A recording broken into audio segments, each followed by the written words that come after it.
He's a little short-assed twerp, and I look forward to punching a hole in his face. I'm gonna hand him my spit bucket. Tell him to go back and spit shine that belt and bring it back here as if ready for me to take it. I'm sitting up here with my feet on the desk. What's anyone up there gonna do about it? Not one of you are gonna do anything about it.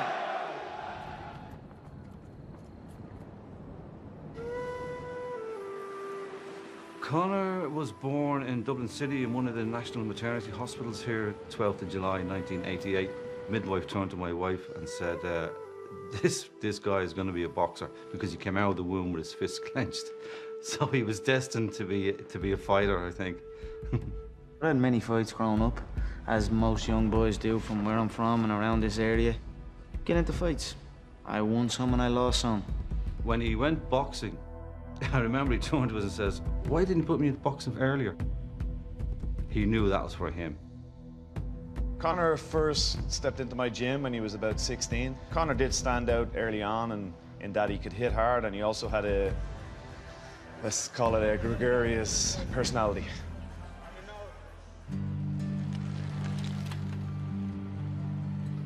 I was thrown into a plumbing trade. Give a about plumbing, didn't know anything about plumbing. I just went on that site because culture told me that that's what I have to do. I'd done it for a while, and then I realized this is not what I want to do. It's like, this is not what I want to do, then what the f am I doing it for? And I walked out, 18 months in, maybe. There was a concern there for us, for his mother and father. We didn't know what he was going to do, to be honest with you.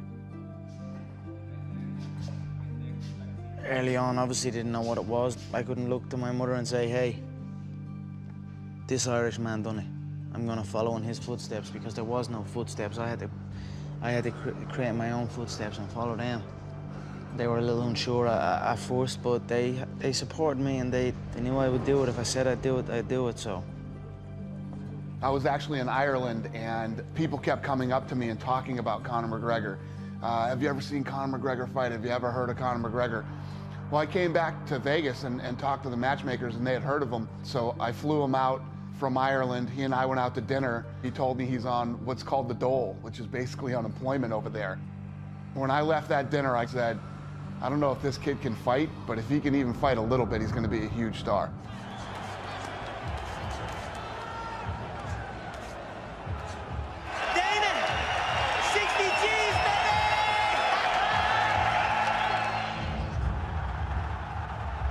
There's only 9,000 people that can get into that arena in Dublin, and it sounds like there's 90,000. It was a phenomenal night for the sport in our country, and it sent it into the stratosphere over here. We're not here just to take part, we're here to take over. He wasn't in the UFC to make up numbers. He wasn't there to be a token Irish guy. He was there to take over, and that's what happened over the last 12, 24 months. The numbers don't lie. No pipe did hug, no battle drum did sound its red tattoo, but the Angelus bells or the Livy swells rang out in the foggy dew.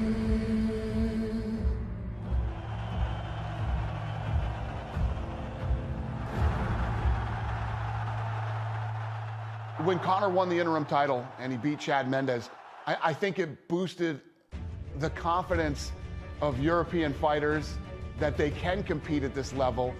You know, these guys will come up every once in a while that have that it factor, that thing that other people are attracted to. He speaks well, he's very funny, he's a home run. I'm the world champion at the King of Dublin, yeah? You're looking at him.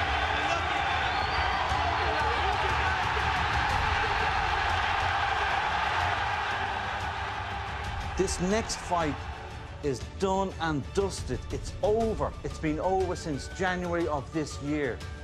Aldo is a busted flush at this moment, okay? He's finished. After the Dennis Siver fight in Boston, remember when Conor jumped the ring and he was in Aldo's face? That moment, the fight was on. Conor McGregor is going to crack Jose Aldo's skull. I'm not happy to say that, but I think Jose Aldo would want to have a good craniologist on standby. Look into my eyes, little man. Little Brazilian. Ooh, vamos, hey. If he shows up, he will be agitated, he will be over-emotional. If I half faint, he will overreact. He will drain himself from this. He will panic. He will overload on the right hand. I will slip the right hand and bang the left hook. That will be the beginning of the end. McGregor, how long is it going to take you to rip his head off? It will be done in one.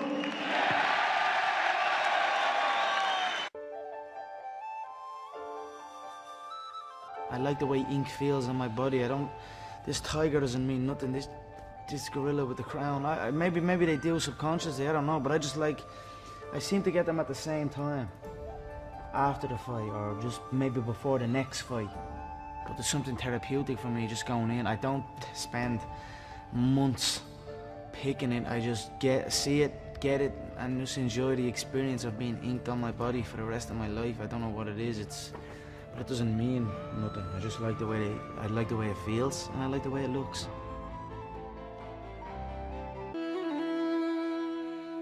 Balance is everything. Life as a whole is about balance. So nothing else. If you think about it, when you're born, what's the first thing you learn? You learn how to control your head. You learn how to balance your neck muscles. Then you learn how to balance on the feet. Somewhere along the way, you forget balance. So I like to always keep my balance sharp. I feel when I'm balanced and controlled in my frame, and I have confidence in my frame, I can throw any shot or I can move in any sequence.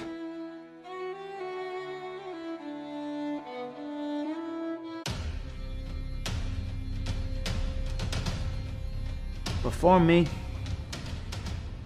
nobody knew nothing about this sport. Nobody gave a shit about this sport. We were looked down upon. It wasn't true. We weren't even considered.